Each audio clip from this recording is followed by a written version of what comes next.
When you're in a relationship with someone for quite a long time, it comes with acceptance. It comes with accepting who that person is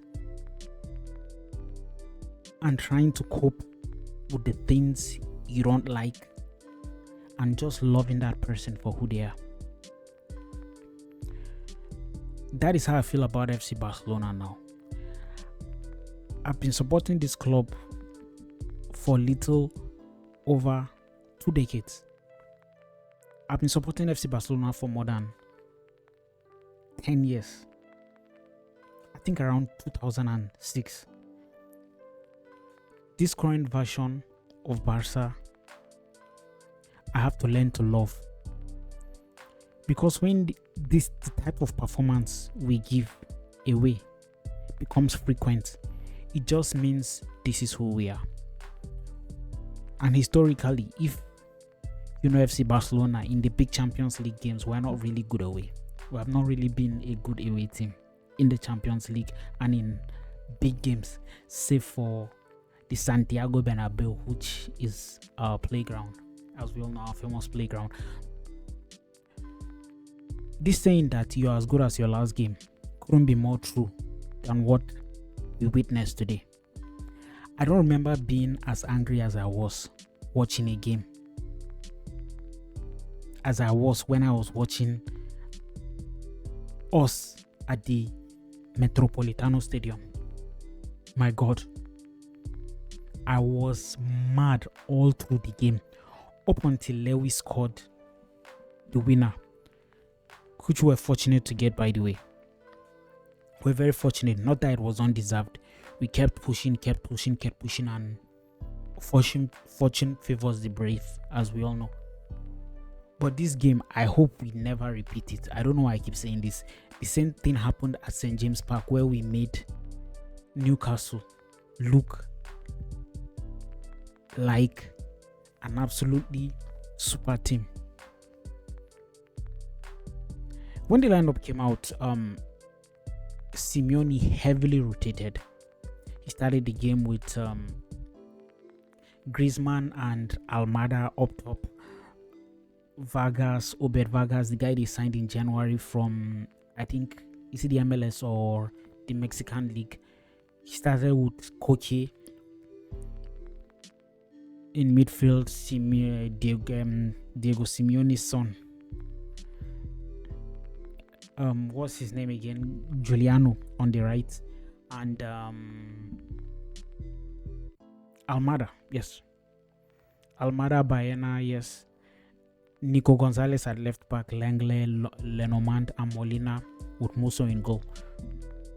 It was a heavily rotated side, and Atleti fans called it their B team. They have their opinion. I don't care. And then when you saw our lineup, it was puzzling. But I wasn't bothered with it, even though it raised a few eyebrows. I mean, he played Olmo at false 9 when we had Ferran and Lewy on the bench. He played Lamine on the right, played Rashford at the left, Pedri and Eric Garcia in midfield, with Fermin as the attacking midfielder. Our starting centre-back pair of Kubasi and Germaldini. On the right, we had Araujo, surprisingly, and then Cancelo. It wasn't our starting 11, if we'll be honest, but I wasn't bothered at first. I mean, we're just there, get our results. If things are not working out, he can always refer to his bench, and we're just coming off the international break. Fine. The game went well. We started off strongly, but as midway through the first half, we completely ceded the midfield control to a 35-year-old Koke, and I was furious. We were not pressing them well. We were letting them have time to play the ball. They were picking our passes, breaking our press. We're not doing it as though we're putting much heart into it. And that was infuriating me because the possession stats showed we had about only 53% of the possession, which is totally unacceptable for FC Barcelona, especially when you consider who Atleti were playing in midfield. It has 5-year-old Koke and Obed Vargas, who in my humble opinion has not played much since he came in January. I was really angry, if I'll be honest with you. Very angry. It was a horrible performance. I appreciate the W. I appreciate the 3 points, especially when earlier in the day, Real Madrid lost to Mallorca, who are battling relegation. We had an opportunity to go 7 points clear. So the first objective was to get 3 points at the Riyadh Metropolitano, which is never an easy place to go. But if we know our history, we will know that we are one of the few teams that can't be bothered about that stadium.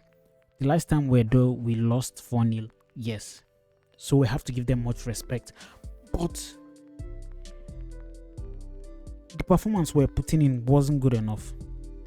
And I don't know if I'm a spoiled child, but I've been supporting Barcelona for almost 2 decades.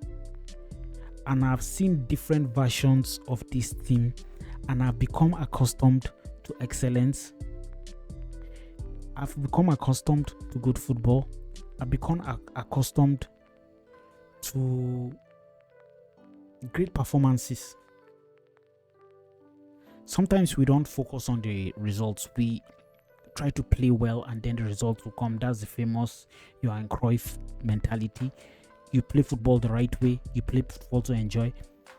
Like Cruyff would say, he'd rather win 5-4 than win 1-0. So watching how we have been playing this season, especially away from home, it has not been good enough. Barcelona at home is one team and Barcelona away are a different team. If you see Barcelona away, you would totally call them a mid team. And it's not like we play differently. It's not like we do anything different. We play the same way. Granted, in some games we are highly fatigued. Here am I ranting and I've not even discussed the game because I was actually fuming watching this game. You cannot imagine how angry I was watching this game. We made it too easy for ATLETI.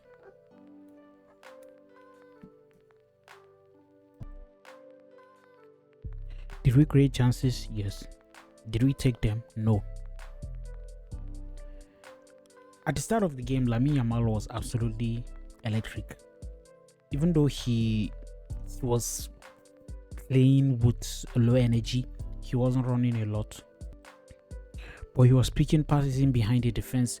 There was one move where he nutmegged Nico Gonzalez and then he played a nasty Trivela pass to Fermin.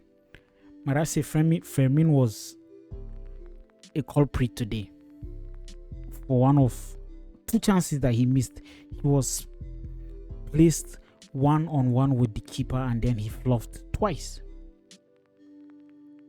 The first one, he had an opportunity to square the ball to Rashford, but he decided to take the shot even though he wasn't well balanced. He wasn't properly balanced when he took it, but he had no business missing 2 golden opportunities created by Lamine. Also, Lamine was after Nico Gonzalez today. And Lamine was the primary reason why he got sent off. At first, there was one over the head pass that Araujo wanted to give Lamine, and he would have been totally through on goal. And then Nico decided to be a goalkeeper in the middle of the pitch. At the center line, he caught it. He got booked. He's not a traditional left back, but Simeone was trying to rotate and keep his men fresh for the Champions League tie on Wednesday. Lamine absolutely cool today. Even though at the end of the game he was frowning at Flick. I don't know what that was for. And I know Flick will come out to the media and say Lamine didn't play well, and that's why I say, but Lamine needs to cut the BS. He needs to stop acting like Vinicius. It's really annoying and it's irritating. He doesn't need to be like Vinicius. He doesn't need to keep doing that. I mean, he needs to stop all that. Come on. Your coach wanting to congratulate you or hug you after the game, and then you are pushing him. It makes absolutely no sense. And I hope Hansi Flick talks to him in the dressing room. The way he has been acting is unacceptable. He did the same thing at, I don't know, versus Rayo, but they said he wasn't talking to Flick. He was talking to the official. But he's becoming whiny and becoming like Vinicius, and he needs to cut that. Also, Pedri was getting out-muscled in the first half. He was even though in his defense he was outnumbered. Eric isn't your typical midfielder, and Fermin isn't your central midfielder. So the work was left all alone for Pedri, and he was being pressed.